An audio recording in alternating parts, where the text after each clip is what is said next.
We don't have one, do we? Oh, Miss Timmons is not here.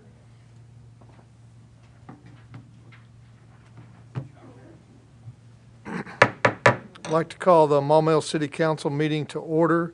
The first order of business is invocation and pledge of allegiance, and I'm going to lead us in that tonight. Our most gracious Heavenly Father, we're thankful for this day, Lord, and we're thankful for this community in which we serve, Lord. We'd ask you to bless our citizens, Lord, and keep them safe, Lord, and help them to prosper, Lord. We'd ask you to be with our citizens that are suffering from a disease, Lord, called loneliness. We'd ask that you touch them as only you can, and that you touch our hearts, Lord, so that we reach out to those around us that might be in that situation, Lord, and be an inspiration to them and comfort them in this time, Lord. We'd ask you to be with those that have been affected by the winds down in Stuttgart, and there's been some damage to some homes. Luckily, there was no injuries or fatalities or no serious injuries anyway, Lord, and we'd ask you to be with that city as it recovers and comes back from this storm that they had last night, Lord. We'd also ask you to be with the residents that have been evicted or evacuated from their homes in the Big Island of Hawaii, Lord, because of the volcano, and they're dealing with the unknown situation of whether their houses are going to be there when they go back to those. But we'd ask you to bless them and comfort them. We ask you to be with our first responders that meet needs like this, Lord, in our city and other cities around the country, Lord, and ask you to bless them and keep them safe as they do their jobs. We'd also ask you to be with our military personnel as they're serving overseas and here in our country, Lord, and protecting our liberties. We'd ask you to bless them and their families for their service, Lord. In Jesus' name we pray. Amen. Amen. Pledge allegiance to the flag of the United States of America and to the republic for which it stands, one nation, under God, indivisible, with liberty and justice for all.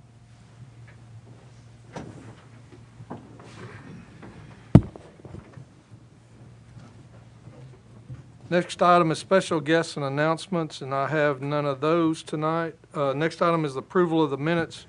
You have a copy of the April 16th regular meeting minutes in your packets. Are there any corrections or additions to those minutes? Councilmember Mosley? Yeah, I'm not going to propose a correction here because basically it's accurate. But under the resolution amending the street name, it says down there at the very bottom that the motion passed 4-2 with the mayor casting the fifth vote. If I understand it right, the two absent aldermen were actually counted as no votes. So really, there was a tie, a 4-4 tie, and the mayor broke the tie. Would that be correct? Well, they're counted as absent. They're not counted as no votes. They're just not counted as yes votes. Oh, I thought they technically were counted as a no vote. Well, they write absent down. It's what's written in the record. Okay. So, and it's my understanding, and Mr. City Attorney can correct me if I'm wrong, but, you know, it takes 5 yes votes to pass something. And so that's typically what we count are the yes votes, so. Okay. Yeah. Any difference? I know that in the abstention portion of the city code, it says that an abstention specifically counts as a no vote. I don't know if it says that for the absentee, but in municipal, for municipal purposes, we only count the yes votes anyways, which is why I think you're saying it's accurate, but maybe could be better worded. I'm not sure if there's an ordinance that says that absentees count as no's, but they certainly don't count as yeses, and they don't reduce the amount necessary to pass. Okay. So in some organizations, if the quorum is 4, then it would just be the majority of whoever's there, which would be 2 plus 1. We, of course, don't do that. Okay. Well, thanks for the clarification. I'll go with that then. Thanks. Motion to approve. Second. We have a motion and a second to approve the minutes as submitted. Is there any discussion on that motion? If not, all those in favor, please signify by saying yes. Yes. Any opposed, say no. Motion passes. Next item is public comment, and I don't have any public comment cards tonight on items that are on the agenda or not on the agenda. Next item is financial statement review, and that will be done at the second meeting of the month.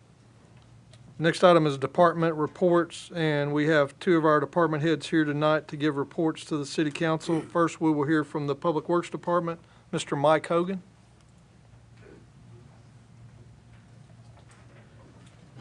Thank you, Mayor. Thank you, Council. I'm Mike Hogan, Director of Public Works at 600 Cogdale Drive. Have a few departments to go over. We'll go over the sanitation department first, since we had a 6-hour update class today, and this is a solid waste class that everybody that runs a transfer station has to be updated each year. We just finished up the spring cleanup about a week ago, and for the most part, I think everything went okay. We picked up what the scrappers didn't get. If you miss this spring cleanup, the fall cleanup will be coming October the 18th, or excuse me, the 8th through the 19th. We were waiting on our new refuge trucks. One of them is from the 2017 budget, and hopefully we'll get it sometimes around June. And the 2018 rear refuge trucks, or truck, will get around August. The two trucks this will be replacing is, I think they're 2000 model Mack trucks, Truck 5 and Truck 6. These were the first one in our fleet, and one of them is still running today. The other one has been surplused. I think we got about $15,000 out of the one that we surplused. Whenever we get these two trucks in, we'll probably hang on to Truck 6 for a while. It seems like we have to work the bugs out of the new trucks, and it's crazy how the old trucks seem to have to use those to do the backup. Speaking of that, Truck 26, I know I've been mentioning it quite a bit in staff meeting. This is one of the new sidearm automated trucks, or truck that we've been having transmission problems with. Thought we had some good news last Friday. We got to pick it up, and we used it half a day today. It started kicking off transmission warnings and stuff that we're still having issues with. We'll see how this goes. I don't know. This is an ongoing issue. We haven't been charged for anything. Hopefully warranty will cover it. We'll see. The street department, as far as the street department, we've been working on regular work orders, lots of drainage issues, lots of street repairs. It's hard to keep up with these things. It seems like we work on drainage issues for a while and move along to asphalt. We try to stay on one task or another for a month or so if we can, and try to knock out as many as possible. Also, the 2017 street overlays have been completed by Redstone Construction, and we'll be starting on the 2018 street overlays. We haven't got the streets yet for that. But the 2017 street overlays, the streets that were done were Lake Point Drive, Garden Oaks Lane, Cypress Drive, Cypress Cove, Waterside Cove, Jasmine Cove, Vale Cove, Mesa Verde Cove, Glacier Cove, Washita Cove, Spring Drive, Blue Spring Cove, Ozark Cove, and you'll notice there's a lot of coves. Some of the main streets were overlaid a few years ago, and the cul-de-sacs weren't, so we're trying to pick up and fill in the puzzle. Due to my misfigures, which come out good because my misfigures, we got to do 3 other streets. Chambord was one of them, Miramar Drive, and a portion of DeVille. So I'd rather have misfigures and get to add streets on than to take streets off of a list that were on there but had to take off. So let's see. When we do the 2018 streets and get them all lined up, I know Councilmember Scott will like to hear this. We're going to try and get on the walk paths and get some of those overlaid and taken care of as well. Grounds maintenance, the grass is growing, springtime is here, so weed eating and mowing is in full swing. We surplus 3 tractors. These 3 were traded in on new mowing tractors. So hopefully less breakdowns will be a plus and be able to keep up with the new Counts Massey extension this summer. I'd like to mention the Public Works generator. I know the fire department, Chief Ezel, has helped out with this generator to get the Public Works facility up and running in case of a power outage. The parts are ordered. Hopefully this will be something that will get installed, and if we have a power outage, we'll be fully operational for fire and rescue, for fuel and everything. Our DEF fuel system. This is a diesel emission fuel system that'll be an add-on to our Fuel Master.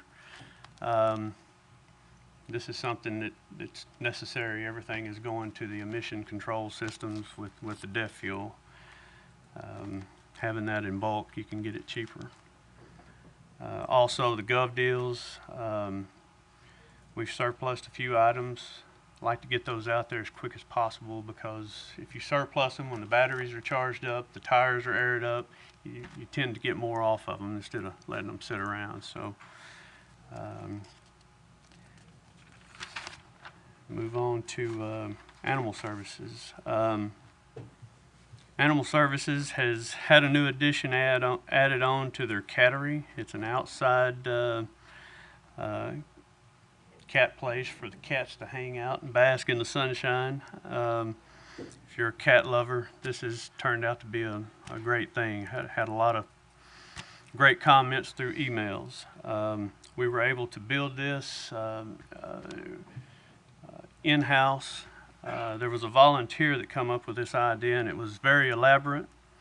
We had to tone it down a little bit. The way that it was drawn up and built, she did a really good job, thanks to the Maumelle Friends of the Animals and her hard work on that. But we were able to build it fairly cheap, build it in-house, and I think this is a great addition to what Parks and Recs has done with their youth council, fixing up the dog park as well. They've used some of the old monuments, or I don't know what you call them, the turtles. Playground equipment. They look like a turtle or Swiss cheese to me. Got all the holes in it. I like seeing some of that old stuff come back. We were able to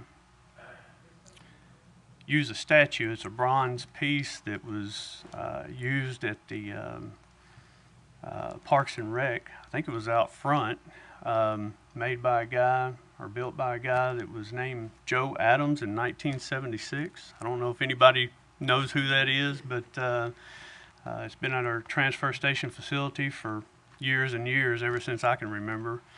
And we put it out on Public Works, kind of between the animal shelter and Public Works, underneath the Public Works sign. And I know we're back by the sewer ponds and kind of off the beaten path, but we utilized it and put it on display out there.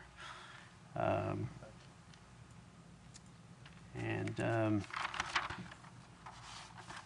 think that's about all I have. Just business as usual, and I know sometimes y'all want to know what our struggles and issues are. I think our struggles, keeping equipment running, keeping the trucks on the road, picking up sanitation, and keeping equipment running. That's our main focus and our main struggles, it seems like. So if you have any questions. Councilmember Saunders? Thank you, Mayor. Just a curious question. Who does the grading for the streets, for maintenance on the streets? The grading far as... Yeah, determines what streets are going to be worked on and... That would be me and Jason, and it's done on a point system. I know I get a lot of calls from residents stating that we only do the upper class neighborhoods. It's just simply not true. We do the street survey about every 2 years. You know, you can take the first 10 or 15 streets off there, cull those out the first year, and use it again for the second year for the next ones. Sometimes we have to pick and choose depending on the measurements and the quantity. When it gets down to you know, the final tonnage, sometimes you have to cut streets, put smaller ones in to make it work out to get, you know, your full 300,000 in the overlays done. So it's done on a point system, and it's just surveyed by the street department. Well, I wasn't complaining. I was just curious. I had mentioned this to the mayor some time back, and that's where I got the word grading. I believe you Grade. referred to it as grading the streets. As an engineer, I think of grading as sloping. But, Right. You know. Well, I So I think was the just- grading is gravel. Yeah. I don't know. The asphalt overlays is, I guess, overlays is what I wasn't complaining. I was just curious. Right. Okay. Thank you. Welcome. Councilmember Mosley? Yeah, just as far as a little follow-up on Ken's question there, as far as what would be, does it work out to where we have like an overlay on every street, like every 10 years, every 12 years, every 5? What's kind of the goal on that, or how does it work out? I don't know. I wish I could say we could do all the streets in Maumelle in a 10-year period. I just don't think it could be done. Okay. Some streets are bigger than others. So I think out of this year, well, the 2017 budget year, we were able to do like 16 or 17 streets. That's a lot. Some streets are wider, like Arnold Palmer. You know, sometimes they have to have milling. It just depends on the criteria of what has to be done. So some years may not have as many streets as others. A lot of the streets they did this year were in Waterside, and they were also in Edgewater and also in Country Club of Arkansas. A lot of those areas were done in the early 90s, and it's the first overlay a lot of those streets have had. Right. So about 20 to 25 years is probably more what you're looking at. Yeah. Really? Okay. And and the other things can factor into that if you don't have a good base under it, because Country Club Parkway was done because it didn't have a good base to start with under it, and so you have to do some repairs and do that. So sometimes they don't last quite that long, but if it's normal traffic and then you've got a good base under it, you could probably get that long out of most of them. The Odoms, you know, were done probably, South Odom was done about 6 or 7 years ago because it was rutting. And when I say rutting, that's where the wheel paths are. So just due to the amount of traffic that's on South Odom, it was causing a rutting situation, so that then that pond's water, when you have a rainstorm, causing people to hydroplane and all. So therefore, what we had to do a, what do they call it, Mike? Shimming. Shimming. You do a shimming first and only fill in the areas that are rutted out real bad, and then you come in with an overlay on top of that, because you might be trying to put 4 inches of asphalt in the rutted area, and you don't get the good compaction that way. So you go with a shimming layer, let it sit, let cars drive on it, compact that, and then come back with an overlay on top of that. And that's how we did South Odom several years ago. And in the future, my goal is I know Central Arkansas Water is coming in and doing some water relocations and doing work in the streets. So, you know, I'd kind of like to follow up on some of the stuff that they've done where they've asphalt patched, and you know, you got 3 feet on the side of a curve for, you know, 200 feet. It kind of looks bad, and if we can kind of get on a system whenever they come in and do a water relocate, maybe follow up on some of the streets that, you know, they've come in on and messed up. Okay. Last question I got is, the automated garbage truck, we don't have any plans to buy another one of those, I assume. Is that- I don't know. I do know I've heard it's high maintenance, so. They're very high maintenance, and the unfortunate situation is we're getting high tech and everything. The worst thing you can put on equipment and trucks is computers, because vibration, dust, and moisture is the worst thing for a computer. Everything is computerized. They have sensors on them. Those three items, it's always going to be a problem. I do know that we've had some issues. I think was it truck 21 or 22 that was out for so long that we finally got going? 21. I know there's been a substantial amount of money spent on that one. And of course, truck 26, it's been transmission issues. Haven't been charged for anything. Hopefully warranty will cover it. They are troublesome. Okay. All right. I don't know whether we'll be asking for one or not. If we do, it'll be necessary, hopefully. You're still in the long-term evaluation mode. Yeah. That. Okay. They're costly. All right. Thank you, sir. Any other questions for Mr. Hogan? Thank you very much. We'll now hear from our Human Resources Department and Director Jared Azone. And he may pronounce that differently. No, it's perfectly fine like it is. Thank you, Mayor, council members. It's good to be before you. Just an update on our HR department. Basically, I came in at the very end of July last year. So I'm still getting my feet wet on a lot of the processes and learning the city, learning how we do things here, and looking through a couple of our things, seeing where we can look at some efficiencies, make some of our programs more effective, and then also just continuing the things that are working very well. So just an update on kind of what's been going on. The HR department's had a lot of cooperation with all of our department heads, and has been operating myself as the liaison to our Civil Service Commission. All those relationships have been going really well. Been talking to each of the department heads and working through any issues and seeing what problems and or good things that are going on to see where the HR department can kind of step in and help with either improving and making things better, or even helping with some of the things where the departments may not know some of the HR side of things, just helping to educate and helping to facilitate. So a couple key events that I've had the pleasure to be a part of so far. We had our annual police and fire entry-level testing last October. I do know that when I first came on board, we had one special testing for our police department.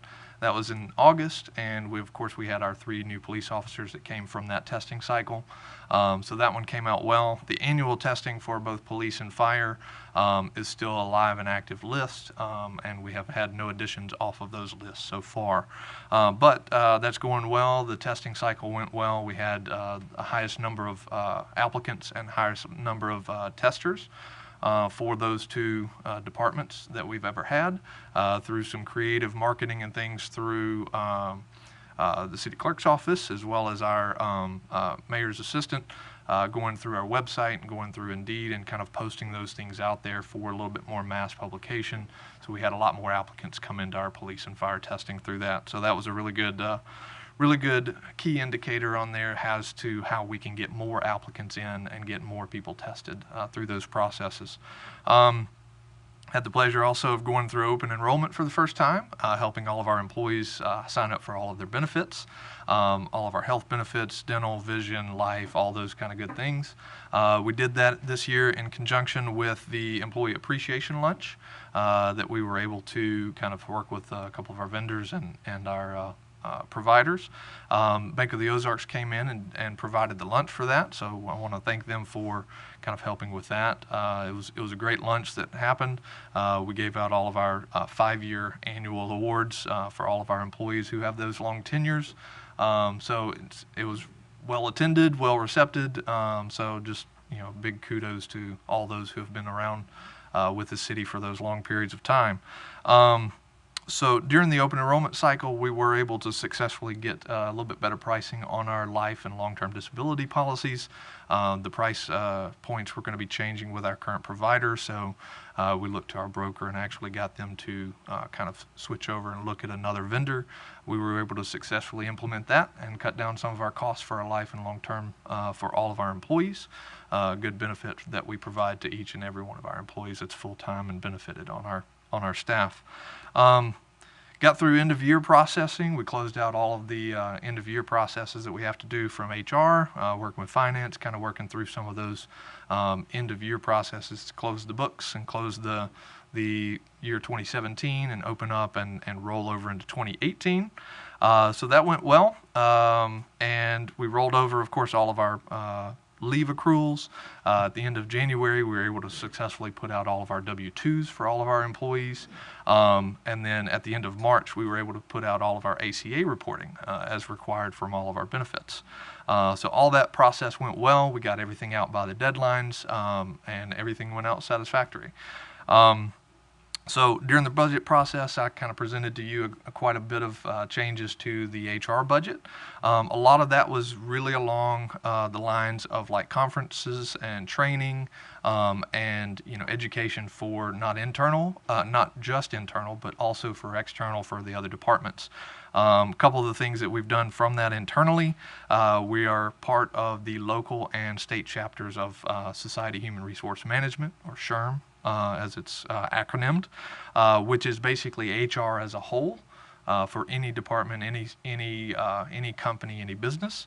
We're also part of the IPMA, which is the International Public Management Association HR group, which is very specific to city and county government, federal government. So very specific to the HR processes that government goes through. We were able to attend both the local state conference for IPMA, and then just recently last month attended the SHRM state conference. So getting a lot of education materials from that, getting a lot of improvement in our education, especially with all of the HR topics that are continuously and ongoing changes. Also, citywide enrollment allowed us to also this year in 2018 become a part of the league's non-CDL drug testing program. Part of that training money and training budget went to educating all of our supervisors on how to recognize reasonable suspicion causes and things like that, and go through that program. So that just happened last month as well. We got all of our supervisors trained in that. We brought in A-Test consultants as well as our Southwest EAP, which is the Employee Assistance Program, to educate all of our supervisors. So that went really well. We got some positive comments from that, also some additional points of note for future training also. So that request for the training budget to improve and increase has been well received and well used so far. So speaking of the budgets, also you'll be presented later on this month with the health benefit fund from the Municipal League. The city has been reclassified just from a bit of unexpected and unplanned, higher than expected rather, claims against our premiums. So we've moved from a Class 3 to a Class 4. That will increase some of our premium costs for all of our employees, but through your help and assistance, and also with the pushing all of our employees and promoting all of our employees' benefits, as long as we can continue to be able to provide health benefits for all of our employees, that will be a great success. So you will be seeing a little bit of increase from that, but that'll be located or relayed to you later on this month. I believe Mayor, you mentioned that would come in the second meeting this month. So you should be seeing that from there. But due to that reclassification, that's just part of the ongoing. It's a self-insured program, so they have to fund balance as part of that, and so that's why the reclassification comes across. Other than that, everything's been going well. I've had a great experience so far. Look forward to continuing all of the service to the city, service to all of our employees, helping them improve, continuing the training, and of course continuing to educate all of our department heads and leading the city through all of our HR things. So if there's any questions, I'm more than happy to answer. Thanks. Councilmember Scott. Hi, I have Hi. a couple of questions. Good Sure. report. Thank you. And thank you for utilizing the budget that's been given to you. I know that those sorts of things are important, and I appreciate that you're that you've been keeping up with those. I have a couple Thanks. of questions. One is there general harassment or EEOC training planned for all employees? We do have let me back up just a little bit. So for every new hire that we bring in, we do have sexual harassment training documentation that goes into every new hire that comes in. Right now, we don't have any like video or like training sessions, like live training sessions. It is something that I've looked at as part of the continuing HR education from there. But as far as reaching the need right now, we do have that continued harassment documentation that goes into every new hire, and it's fairly extensive, and it goes through all of the types of harassment, including sexual harassment that goes beyond how to recognize, how to discuss, and who to bring those topics to.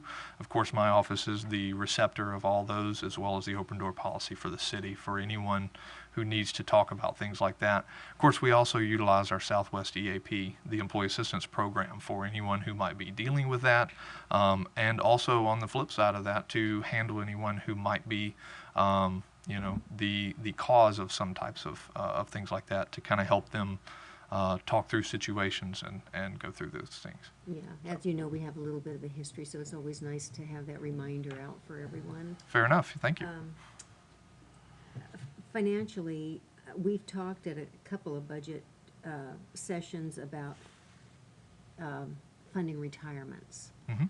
And I'm wondering if, by the time we prepare the budget, if you would be ready to speak to your thoughts on how much we have to keep in reserves for that kind of funding. You'll have plenty of opportunity, of course, to look at histories, longevities, when these amounts will be due, and so forth. Okay. So that'll be something that at least I'll bring up at budget time. Okay. Sounds good. Give you a heads up. Definitely. All right.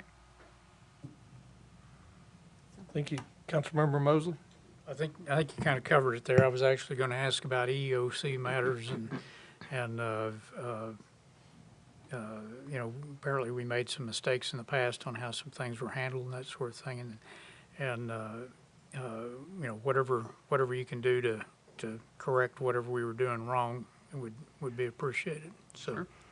and that's all I've got. Thank Okay. you. Thank you. Anyone else have anything for Mr. Azone? If not, thank you very much. Thanks for your time. Moving on to unfinished, we have to do a procedural motion. We need a motion from the floor to read all resolutions and ordinances by title only. He moved. You did? Move midstream. All right. He's a quick mover.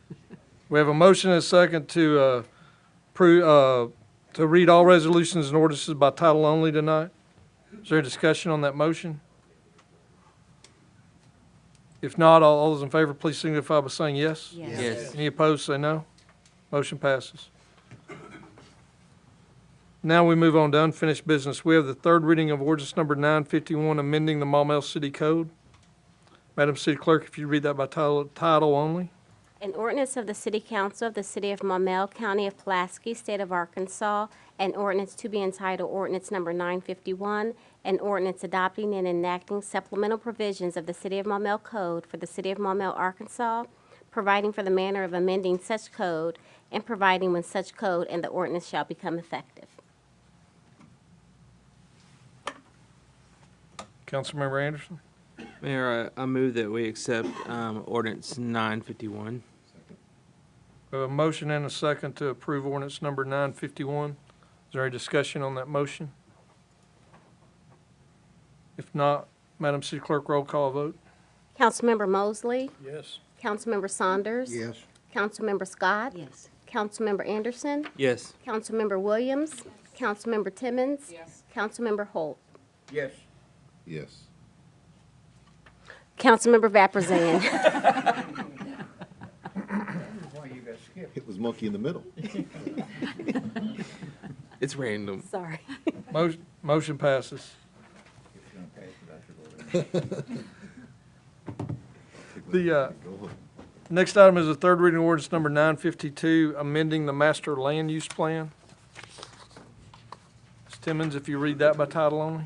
Be it enacted by the City Council of the City of Maumelle, County of Pulaski, State of Arkansas, an ordinance to be entitled Ordinance Number 952, an ordinance amending the Maumelle Land Use Plan and map and for other purposes. Councilmember Anderson. Thank you, Mayor. I move that we accept ordinance 952. Okay, we have a motion and a second to approve ordinance number 952. Is there a discussion on that motion? Councilmember Scott? Yes, sir. So many of the ordinances that we look at and vote on here in the council are kind of no-brainers, like the codification of the ordinances that we just went through. That doesn't require a lot of discussion. But sometimes when something is a little more controversial or has strong feelings on one side or another, I think that it's important that we maybe explain to residents why we're voting the way we are, and I would like to do that, just why I'm going to vote yes on this particular ordinance. As I mentioned last meeting, our strategic plan indicated that the housing needs of Generation Xers and retirees are changing, that not everyone wants to be a homeowner with yards and responsibilities and mortgages and those kinds of things. And so apartment living is going to become more and more important. So if Maumelle is going to provide housing for all demographics, we need to look at multifamily dwellings of various sorts, such as the condominiums up on South Odom and the villas at Lake Point, which are really quite nice. We can't stay the way we are. The city has to grow. We don't have sustainable revenue enough to continue supporting cost of living, the services that the people expect. So we need other revenue sources. And an increased population will help to bring those revenue sources here. 77% of our workforce, as we know, live elsewhere.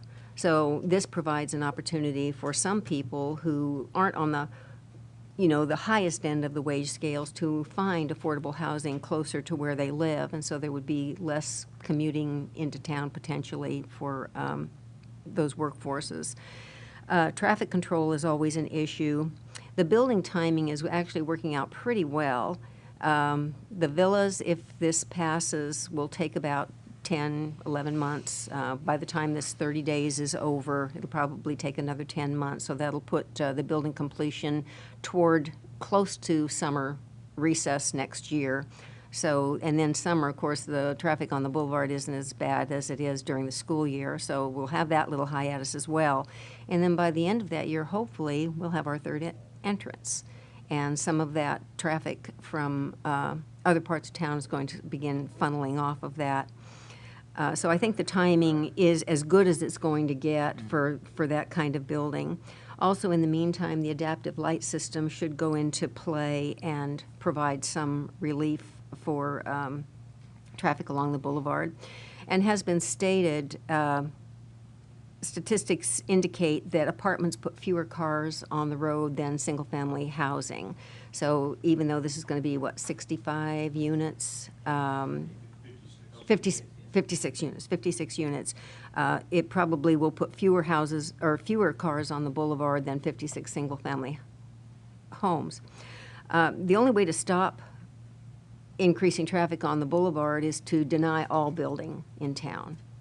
And that's just not practical. It's not feasible. Our city has to grow. And the plan was for us to have a population of 25,000 when this city was planned. So I'm expecting that ultimately we will have that population, and that's only going to occur through growth. And I have no intention of stopping building permits on all potential dwellings here in the city. Also, if we were to deny this permit, these are business people. These are smart people. They're good builders. They could move half a mile down the road, build an extension to the villas in North Little Rock. So once again, we would have the traffic on the boulevard and we would have no revenue. North Little Rock would again be the recipient of revenue that could have been Maumelle's. I'm thinking of Walmart. And if we are going to have apartments, as I said before, this is the kind we want. High-end, spa-like, very, very nice apartments. And while in the perfect world, maybe there wouldn't be such a thing. In this case, I think this is the right thing to do for our city, and the timing is right on it, and I'm going to vote yes for this. Thank you very much. Councilmember Mosley? Yeah, I appreciate you sending me those studies. I read them this morning, and I don't really think they apply to the situation there. I think they're more applicable to downtown urban type settings where there's maybe quite a bit of the high-density housing where you have mass transit and that sort of thing. It just, I remain unconvinced that, and it also, one thing it does, you know, you may have one apartment dweller that drives less than a single-family resident, but it also did not, from what I could tell, did not take into account that you may have 50 apartment dwellers within the land area that, say, 15 single-family homeowners would be. So I still looks to me like, you know, it's a debatable thing going down the road, and I'd like to study it more over time. But I remain unconvinced, and I campaigned that I would never vote for apartment or high-density housing zoning changes, and so I'm still a no vote. And I think most residents agree with me that, especially in a high-traffic area, it's just doesn't make a lot of sense. So I'll be voting no. Thank you. Okay. Thank you. Are there any other comments? If not, Ms. Timmons, roll call vote. Councilmember Holt. Yes. Councilmember Vapurzian. Yes. Councilmember Timmons. Yes. Councilmember Williams. Councilmember Anderson. Yes. Councilmember Scott. Yes. Councilmember Saunders. Yes. Councilmember Mosley. No. The ordinance passes 7-1.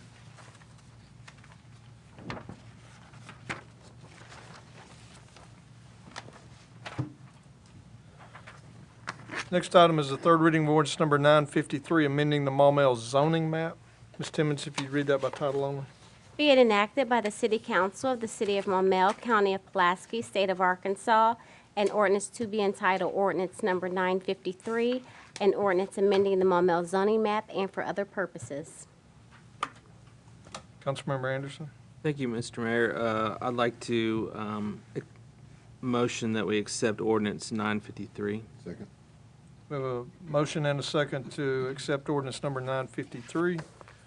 And I guess to make it clear, the 952 is the amending the master land use plan for the same piece of property that 953 is amending the zoning map for. So just for people in the audience so that they can understand that. Is there any discussion on ordinance number 953? Councilmember Holt? Thank you, Mr. Mayor. I will just say that I had the pleasure of getting to have a tour of the apartment complex, the villa on the river point, and it is everything that could possibly be imagined. It is indeed a place for a vacation as well as a place to live. It has every possible amendment. To say for me that I was impressed is insufficient. I was absolutely overwhelmed. So I would feel amiss if I were to say no. So I intend to vote yes for this, and I encourage everyone else to do the same. Thank you, Mr. Mayor. Councilmember Holt. Is there any other discussion? If not, Ms. Timmons, roll call vote, please. Councilmember Holt. Yes. Councilmember Vapurzian. Yes. Councilmember Timmons. Yes. Councilmember Williams. Councilmember Anderson. Yes. Councilmember Scott. Yes. Councilmember Saunders. Yes. Councilmember Mosley. No. Ordinance number 953 passes. Next item is new business. We have the first reading of ordinance number 954, adopting a master street plan map. Ms. Timmons, if you read that by title only. An ordinance of the City Council of the City of Maumelle, County of Pulaski, State of Arkansas, an ordinance to be entitled Ordinance Number 954, an ordinance adopting the master street plan map and description for the City of Maumelle, Arkansas. I know you got a map with your packet, and I'm sure you could read everything on there. Since it was 8.5 by 11. The Planning Commission actually got one that was about probably 10 times bigger than that to look at. But Mr. Nary's here, and he can explain the changes probably easier than anybody else can. So I'm going to ask him to come up and do that at this time. Thank you, Mr. Mayor. Jim Nary, Director of Planning and Zoning, and believe me, that wasn't an intentional slap to give you all a smaller map than we gave the Planning Commission. But in all seriousness, this is probably, if not the most important thing that my department does, certainly one of the most important. Work on this began in January of 2017, and now you see the finished product, or at least you can kind of see it. But some of the things that we filled in over the last 3.5 years were the roads in Ridgeview subdivision, chalets at Country Club of Arkansas Phase 24, Club Manor Cove, where the senior center is now located, the Pine Forest Bypass, and as you hopefully you saw, we created some new icons and some new areas for proposed roundabout construction as well. And I think that came out pretty good, if I do say so myself. Now, believe me, once again, this is not something that I do by myself, because there is no way that I could. I have all kinds of help. The hardest and harshest critic of all, of course, is the mayor himself. So if I can get it past him to the Planning Commission, I feel pretty good about it.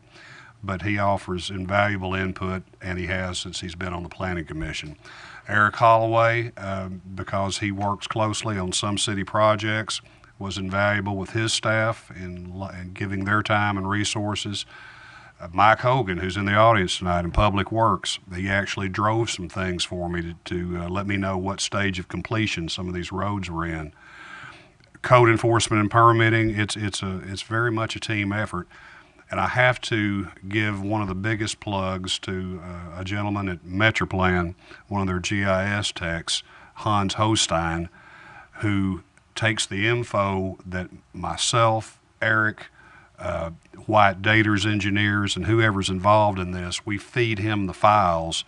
He constructs this, then he sends it to me to look at, and then ultimately, using their plotter that the mayor helped us get for free, we plot it out like that.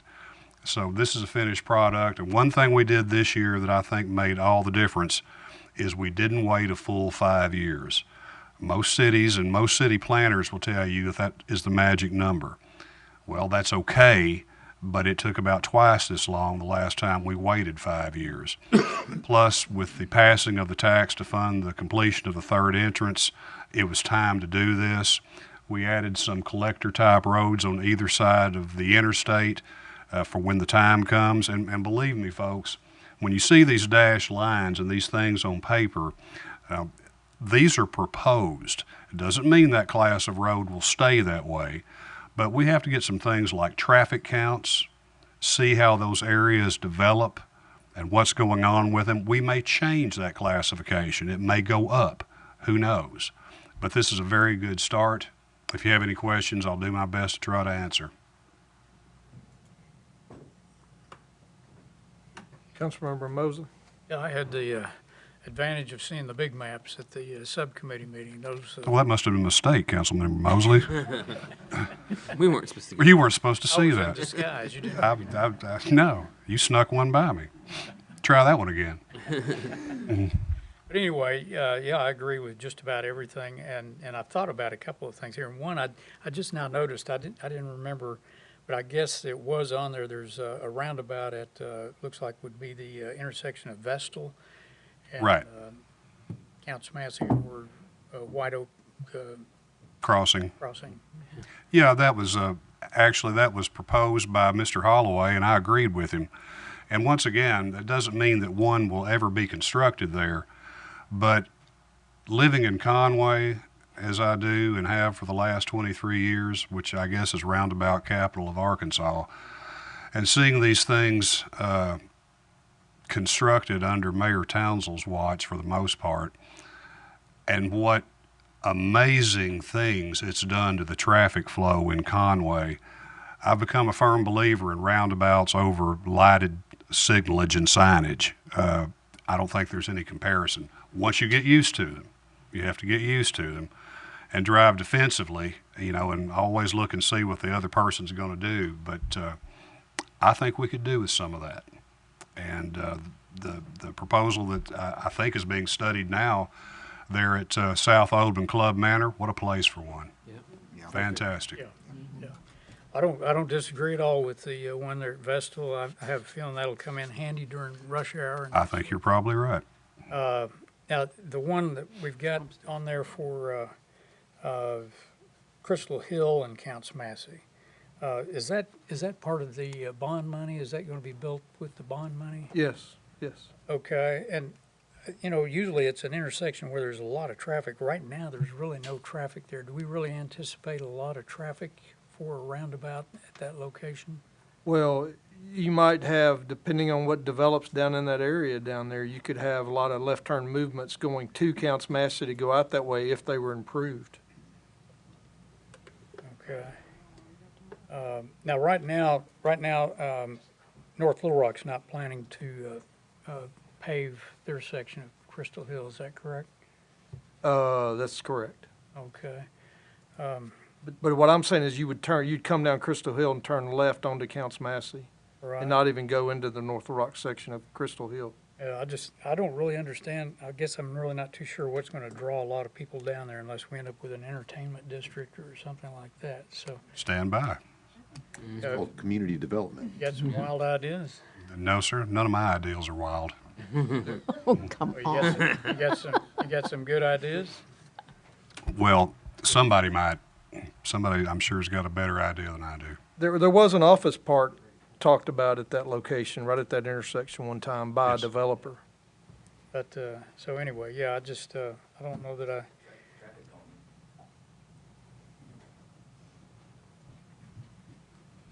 Don't mind me saying. Eric Holloway, 200. Hopefully, not going to be too much longer at 3100 Mossy Creek and Little Rock. I would suggest that that roundabout can help a lot with the speeders, on that road. It's a long stretch.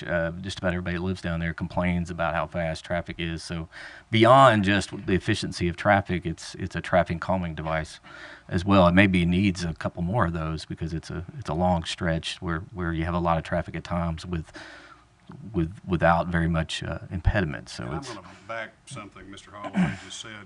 If you read the Democrat Gazette, on the second page of the 1A section, I call it, you're going to see where law enforcement officials from Little Rock, North Little Rock, and Pulaski County are going to set up that day and have their radar out. Crystal Hill is always on there by somebody, by North Little Rock or Pulaski County. They're always cognizant of it. So I do agree with that. And they're a great traffic calming device. I didn't mean to run you off. no, that's right. all right, well, that's the only comment I had, and, yeah, if there's more to come on that, we'd appreciate hearing about it, so, thank you. Councilmember Saunders? Thank you, Mayor. I have two things. One, has anyone, the mayor or you or Eric Holloway, have we prioritized these roundabouts? Because, I've been pushing for a long time, and I want to see that one at South Odom and Club Manor done. I go through there multiple times a day, and I can't tell you how many close calls I see. That is a dangerous intersection. I've had a It's not close about call or speed. two myself. I agree with you. So I'm wondering, would it be appropriate for us to set up a priority system? The one that's most important should be first, and so on.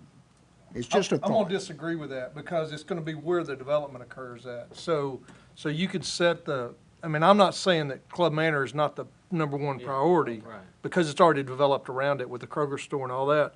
But if the Vestal development comes in next month and they say, we want to do this road right here, then that becomes priority number two because the developer's going to be required to build that roundabout. Okay. That's right. I was gonna ask- Your point is well made. So- As long as so- Club Manor's first. Well, unless, like I say, Vestal comes in and they, but right now, we've got RFQs out for Club Manor right now. And the goal is, a lot of these roads, we're not gonna build, the developer's gonna build them. So the roundabouts are the same way. Now, The Crystal Hill one is designed as part of that project, so it would be built also, but when that project is built, but, so I think we're gonna have a hard time saying, was that gonna happen before Vestal, or, you know, so. Yeah, your point's well made. But, so. but that way, if someone else wants to pay for it, it moves up the list if I'm making that decision. So, So Vestal would probably be paid for by the developer. whoever develops Vestal and ties it into Council Massa, they would have to do that improvement. Great, thank Yeah, you. that's a good thing. Good Okay, well accepted. Okay, all right. And we'll keep Club Manor number one. So, Thank yeah, you. We'll give it the Thank number you. one priority. Speaking of Plum Manor, my second point is of course, I talked to a lot of people about it and have for a long time. And one of the things that I hear quite often is that I don't like roundabouts. They're too hard. I'm not sure what to do. They confuse me, all this kind of stuff. Prior to this meeting, I was talking to Eric Holloway about the Club Manor roundabout, and he said something that kind of made me think. He said, we need some kind of education. And I'm not saying we need to set that up tonight, but I think it would be a good idea if we as a group started thinking about how we can educate the public. Because roundabouts are not difficult if you they're basic tools. Just have to be careful. Yeah, yeah. I mean, you always go to the right, some basic rules. So if we can find some way to educate the public, it might be worth, Like a video on like a city video. webpage. Yeah, maybe. But if we start thinking, we as a group can come up with creative ideas, how to do this. So, okay, thank All right. you. Thank you. Councilmember Vapors then? Having just returned from Romania and having I knew I smelled soup. thousands, yes, and bread, thousands of miles and hundreds of roundabouts. Hundreds and hundreds. If you go to Europe, that's what you face is roundabouts.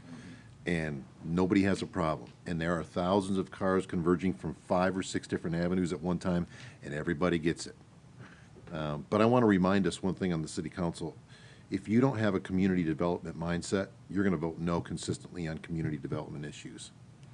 Whether it's a roundabout or renaming streets or rezoning issues.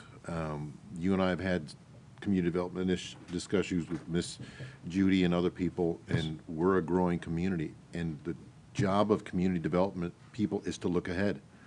And if you don't have sight out for the future, you're going to not see much, and you're going to want to stay. And that's the job of our city department heads, who know a lot more than we do. And so I just want to encourage us. One of our jobs as we sit here is to encourage community development. And that's why we have a third entrance, and that's why we just changed the name before all the street signs go up and before the development goes in. And that's why we're rezoning things, and that's why it goes through the planning commission. Some intelligent individuals on that board that are much smarter in areas than I'll ever be. And when they give it a due pass, they've got a good handle on the situation. And so if you don't have a community development mindset, you are going to consistently vote no, no, no, no, no. And to that, excuse me, Councilmember Vapors, I do want to add this. And this is an attribute of this council, and you don't know how much I appreciate it, and I'm sure the rest of staff does too. It's very helpful when you all call me, come to my office, I meet you in the field, and we go somewhere. I've done that with almost every one of you, all of those things. It's a help to staff, and I think it's a help to you when the time comes for you guys to either vote yes or no on something. That's what we need to do more of, and I appreciate that very much. And I don't get a chance to tell you. Walked in your office and said, what's going on? That's it. Dozens. And I think that's important for us to know ahead of time what's going on, to see the future and to say, hey, this is growth. And if we don't, somebody else will gain from it. And if it's not us, it's going to be somebody else. So thank you for that. Appreciate that very much. My pleasure. All right, any other comments on ordinance number 954? Thank you, Mr. Nair. Thank you, Mr. Mayor. That'll be on second reading at the next meeting. Next item is mayor's comments. Just to remind everybody, you should be aware that we have a Memorial Day event every Memorial Day, which in this case is May the 28th, 2018, at 10 o'clock in the morning at the Veterans Memorial in Lake Willisteen, and that's to honor our servicemen and women that have paid the ultimate sacrifice. And so we'd love to have everybody out on that day. Come rain or shine, we will be there at the event, and just bring an umbrella if it's raining. So, but no, it's a great event, and the Field of Flags will be there. They should be there on Friday before the event that honor the servicemen and women that have Arkansas ties and have died since 9/11. So it'll be there, and it'll be lit at night. Something like 142 flags will be out there. And then I didn't have it on here, but I just want to mention, I want to thank everybody that came out for the ribbon cutting on White Oak Crossing on Friday. We had most of the council members there, and I had a large contingent from the just the citizens at large, and then several department heads were there and all. So I really appreciate that, and everybody coming out to support that. And it was a good event, and we actually got some pretty good coverage on some news stations too. So it was a good event, and then it was filmed live on Facebook, and I guess a bunch of people must have seen it, because at church on Sunday they're going, "Hey, you opened up a bridge. Where's that bridge at?" So it's like I was trying to describe it, and they're like, y'all need a bridge that big? I was like, yeah, when it rains hard, we do. So that was kind of interesting, because they didn't realize Maumelle would need a bridge that big. So interesting coverage on that, just because we were on that bridge and everything. But that is important to the future of Maumelle, because it is our future growth area, economic development wise and community development wise. The next item is Planning Commission report, and that is me that covered that one. And the main thing that they covered was the amendment to the master street plan, which you just saw, and copy of the minutes were in your packet from the Planning Commission regarding that, and it received a due pass recommendation from the Planning Commission, and it was unanimous. They were all there. And then they also, in that same night, they approved a variance request for a variance in section 70-41, and it was to allow property in the extraterritorial area to get by without doing a subdivision. It was basically a mother transferring property to two daughters. And so our requirements would have made them do a final plat and everything, and go through that process. And so the Planning Commission allowed a variance to allow them to do this, and it's triggered that this is one time between family members, so they can't come back later and try to do it again on subdividing the subdivision. So, but so that variance request was granted. So that was the only two items on the Planning Commission agendas. This time we'll move on to council member comments. Councilmember Williams. Thank you. I just wanted to, I have a comment and a question. I wanted to comment about the citywide rummage sale that we just had this past weekend, Friday and Saturday. Tons and tons and tons of stuff, a whole lot of volunteers, and they were very successful. Well, I'm going to count myself into that. We were very successful, and we were able to raise $3,500 for the Counting on Each Other senior dental program. And it was a lot of fun. It was a lot of work, but we got through it successfully. And I had one question, and I probably have to, this goes to Councilmember Mosley. Can we have an update on your oversight committee and the findings that you have so far? I know we had a meeting that I attended, and I don't remember, it's been a while, what the results were and what the future looks like for that committee. I'd just kind of like to bring everybody up to speed on that, if you would. Hadn't put a lot of thought into that, but there's one more thing I was wanting to do, and that was to try to look at the possibility of a legislative audit. And I think what I'm going to do is call the city of Sherwood and see if I can get the treasurer there in the city of Sherwood to come, and because they utilize legislative audit, and just share their experiences with us. That one meeting you attended, I think we had a very good meeting with Mr. Kraft, and I probably should have just gone ahead and reported on that at the general council meetings here, but that was, he provided us with, if you remember, a lot of insight on how we got to where we are and the strengths and how to avoid just kind of being without a finance director for a while, or at least one that's up to speed. And I think those were some very helpful things that he provided. I think one thing we discussed doing was kind of staying together, at least till we get the next two audits in. The 2000, gosh, I'm about to get mixed up on what years we're doing what, but 2016, I think we're supposed to get that pretty quick.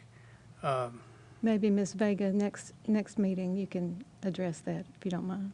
Yeah, and so, in fact, if I remember right, and if I understood him right, Mr. Kraft actually kind of encouraged us to stick together and thought it was having a committee that interacted on the audit with the auditors and kind of served as a way for the auditors to communicate to the council, I think was something he kind of was advocating for, if I remember correctly. And if you guys saw it differently, let me know. But I did feel that he left us with a feeling that we were a healthy community and a healthy city as far as where we are financially, that we are healthy. And there was no, he adamantly said, correct me if I'm wrong, that there was no untoward, nefarious deeds Right. taking place. Yeah. Right. Yeah, it was more of stuff that, as I understood it, from her letter, there was, the city attorney likes to use the word allegations, but I didn't think of them as allegations. Coming from the accounting world, when somebody puts forth a whole list of weaknesses like that, they're trying to improve things. They're trying to improve internal control. There's not necessarily anything bad going on, but the more internal controls you have, the better. And I think Mr. Kraft is in agreement with that. And there are some things that you do, some things that you don't do, because it just may consume too much time. There may not be enough employees to have all the separation of duties and things like that, but you do the best you can. So I don't think there was too much on her list that weren't things that you'd want to work toward in that direction, but there were no, perhaps the budget transfer, that was something that was done incorrectly, and something we shouldn't do again. And that was probably the most serious thing on there. But at some point, I'll probably write a report about what all we've learned and just try to. That would go be on from helpful. there. That would be helpful. I'd like to Okay. see a report. All right. Thank you. Any other questions or whatever? Thank you. Okay, If you got a question on that, go ahead.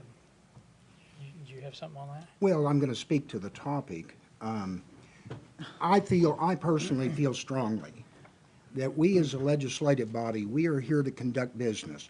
Resolutions, ordinances, we are here to conduct the city business, finances.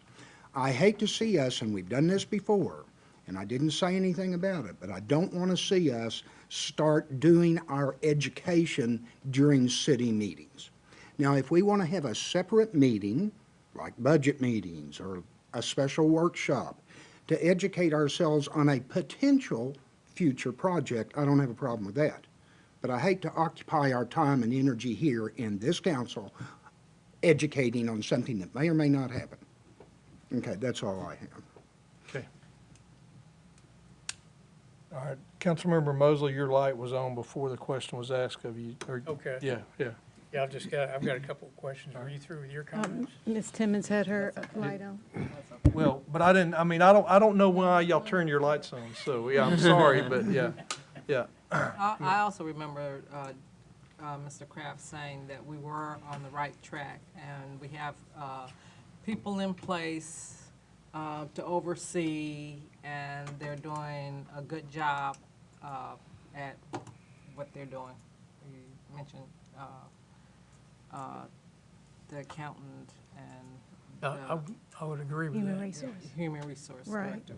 So he did say we have the people in place. We're on the upswing, and there were no nefarious acts, Right. as you Right, said. right. There were no nefarious acts uncovered, so that's a good point. You know, there were just, he hadn't presented his audit findings yet, but at least he didn't give us any indication that there was anything like that he was going to Do present. we know when that'll be, Mayor?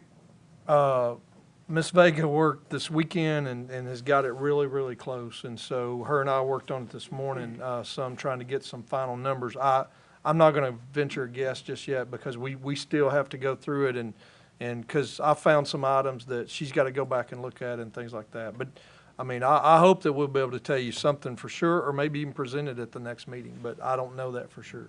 Thank you. That's the 2016 audit I'm talking about now. Yeah, okay. All right.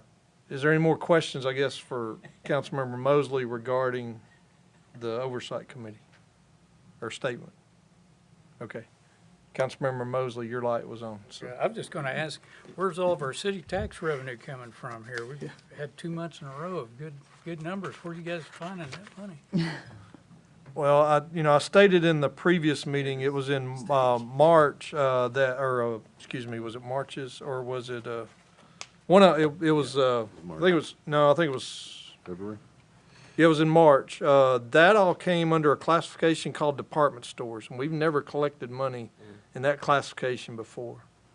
There was like $30-something thousand in that category there. So, and there are some that I'm seeing more in electronic shopping that's being posted. So maybe Amazon may be sending more, I'm not sure, or that may be that Amazon caught up in that department store category too. So I don't really know, but that may be some of it. It may be that they're just now getting all that where Amazon is doing the voluntary reporting. But I looked at it and I couldn't tell you an exact reason why it has gone up substantially over the last year's months or whatever. So. But yeah, we're on pace right now to come in somewhere well over what we estimated, but I'm not going to hold my breath that continues yet till it stays that way for a little longer. All right, a little bit of a mystery there. Yeah. Okay. Another thing I was going to mention was impact fees. We had Tab Townsell in and gave a good thing, and everybody seemed kind of favorable to the idea. And at some point, I was going to probably make a motion or have something here in the agenda as far as setting up a committee to move forward maybe on impact fees, having somebody come in and do a study and that sort of thing. Does anybody have any strong objections to that at this point? Or? The more you study it, the more you find out it's mayoral control, and it can be a carrot because he can pick and choose who has to and who doesn't. And it's not what I originally thought it was. It's not a broad brush. It's like you don't have to and you have to, and we don't have the community development that Conway has, not even close, not even a small percentage to do that. And he used it as a carrot in front of the horse to say, you get to, you don't have to. And it became a little bit of a contentious issue from the people I've talked to in the past 2 weeks up in Conway. Okay. So, because somebody's going to end up paying for it along the way, whether it's the developer or the homeowner. And I understand it maybe perhaps for big business, but then if you're trying to attract big business, so hopefully with the revenue that we're generating from the sales tax, we won't have to do that. But I did a little bit more study on it, and I would encourage you to, if you talk to some people in Conway, it wasn't as favorable as what I originally thought. I thought, oh, this is a great idea. Yeah. But the mayor has total control over it, which I'm not against. But you and I have nothing to say over it, and he used it as exactly that. Steve has to pay and Ken doesn't. Marion has to pay, Rick doesn't. And that's the way it went from the people on the ground that I talked to. So it was a unique situation. There was nothing illegal about it, but it was a little bit of a contentious situation. So from the people that I talked to that I know that are in the politics area. Okay, so you're right now, you'd be opposed to it at this point. Yeah, it just, it didn't set well with me. If you're going to do something, let's do it across the board. Let's make it, it just didn't seem ethical to me, you know? I'd like to know who your sources were. Yeah. If you can share any of that with us. Now I'll talk with you about that, so. If we can do that, yeah. Yeah. I'll check with the city attorney, make sure. Yeah, Have an open forum. You may want to give me, just email Sure. everybody a list of names or something like that. you talk to the mayor. Publicly, so. All right, thank you. That's all I've got. Thank you. Okay, thank you. Councilmember Vapurzian? Just want to speak to your point real quick. I agree wholeheartedly. The thing that I appreciate about Councilmember Kelly and Anderson, when it comes to budget meetings, the one thing that we kept saying over and over, let's not micromanage, because then we dive in head first, and before we know it, we're talking about screws and nuts and bolts. And the thing that we always harped about, give them the general idea and let them do what they do. And as much as I appreciate hearing Mike and Jared, one of the dangers that we have of the time that we get up here, we do the same thing. We make it an education tool. Well, tell me about this. Well, tell me about that. Well, tell me about this. And I sometimes wonder if this is not the right setting for the questions that we ask when, if I've got a question, that's why if I've got a question, I'll stop by their office or talk to them. I just want to encourage us to be mindful of everyone else's time. This isn't class. This is city council meeting where we do conduct the city's business, and the questions are good, and I love hearing from them, but I'm not as concerned with transmission fluid and tire pressure as I am truck. I'm just being honest with you. You know, there's a lot of things I'm concerned about personally that may not be one of them, but the reports are very, very well thought out. But I'm just, and don't laugh at me or throw anything, Miss Marion. I'm trying to be kind. I know, you are kind. Thank you. I'll be quiet. Thank you. Maybe it was the coffee. Any other council member comments? Mr. Norris? So I handed out at the beginning of the meeting, Arkansas Freedom of Information, the new handbook. Throw that in your pocket. Keep it with you at all times because you never know when you'll have a FOIA question. I was talking at the Arkansas City Clerk Recorder Treasurers Association. Did I say that right and fast? And I joked, and it actually is true. When I was in law school, someone gave me a little pocket constitution, and it wouldn't be in my pocket, but it'd be in one of my backpacks or bags or something. I have found that I never leave home without the handbook. There's tons of things. Sit down some night when you're bored or just wanting to, like I say, geek out on it and refamiliarize yourself with different things. If you have questions, I can help you with that. But just something to think about. This Saturday from 4 to 7 p.m., I'll be so happy to see you all again at the Lions Club Fish Fry that'll be held at Lake Willistine. And we'll see you all there. Everyone's invited, including everyone out there. So, just wanted to point that out. 4 to 7 p.m. And they're giving out $1,500 in raffle prizes too. So It will have you know, raffle tickets with. You may win part of your money back from your tickets or whatever, with a gift certificate to another restaurant. So yeah. Where can we get tickets to this? Well, if you want to talk to me, we have Chief Ease. There's people with their hands raised who'd love to sell you tickets. If you just can't find one of us before the event, come on down. We'll sell them at the door. Okay. But there's plenty of people with pockets full of tickets wanting to sell them to people. So why it wouldn't be appropriate for the meeting if you want to talk to me after. After the meeting, you can purchase 100 tickets if you'd like. So. Oh, no. That was all. Thank you, Mr. Mayor. All right. Ms. Timmons? No comments. All right, I'd entertain a motion to adjourn. Offered. Second. It's been motioned second that the council adjourn. Is there any discussion on that motion? If not, all those in favor, please signify by saying yes. Yes. Any opposed, say no. Meeting is adjourned. Thank you. Very sweet beef.